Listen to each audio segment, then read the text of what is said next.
Hello everyone, আসসালামু আলাইকুম।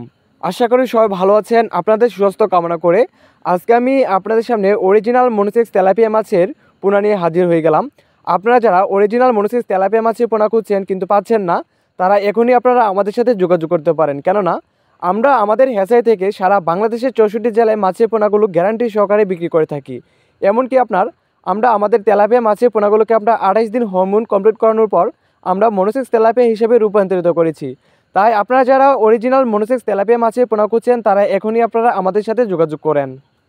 তো সম্মানিত ভিউয়ার্স, আপনারা যারা মনোসেক্স তেলাপিয়া মাছের পোনাগুলো একক অথবা মিশ্রভাবে চাষ করতে চান তারা নিঃসন্দেহে চাষ করতে পারবেন। কারণ আপনার তেলাপিয়া মাছের পোনা যে কোনো মাছের সাথে চাষ করা যায়।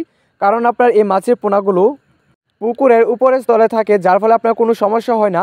তো এই জন্য আপনার এই মাছের সাথে আপনার দেশি শিং, দেশি মাগুর অথবা আপনার ক্রাব জাতীয় সকল ধরনের মাছের পোনাগুলো আপনার এই মনোসেক্স তেলাপিয়া মাছের পোনাগুলোর সাথে চাষ করতে পারবেন।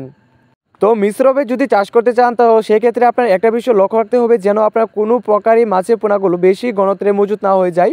অর্থাৎ আপনার স্বাভাবিক ঘনত্বের মাছের পোনাগুলো মজুত করতে হবে। তো আপনারা যদি এককভাবে চাষ করতে চান তাহলে হলো আপনার প্রতি শতাংশে মাছের পোনাগুলো দিবেন 400 থেকে 500 পিস। আর যদি আপনার মিশ্রভাবে চাষ করতে চান তাহলে আপনার সেক্ষেত্রে 200 থেকে 250 পিস পোনা প্রতি শতাংশে দিতে পারবেন, যেন আপনার কোনো প্রকারই মাছের পোনা ঘনত্ব বেশি না হয়ে যায়।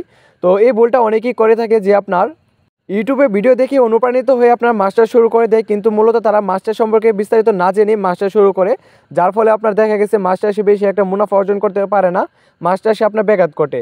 তো এই জন্য আপনার যে কোনো মাছই চাষ করেন না কেন আগে আপনার বিস্তারিত জানবেন, মাছটা সম্পর্কে বিস্তারিত জেনে তারপর আপনার মাছের পোনাগুলো চাষ করবেন।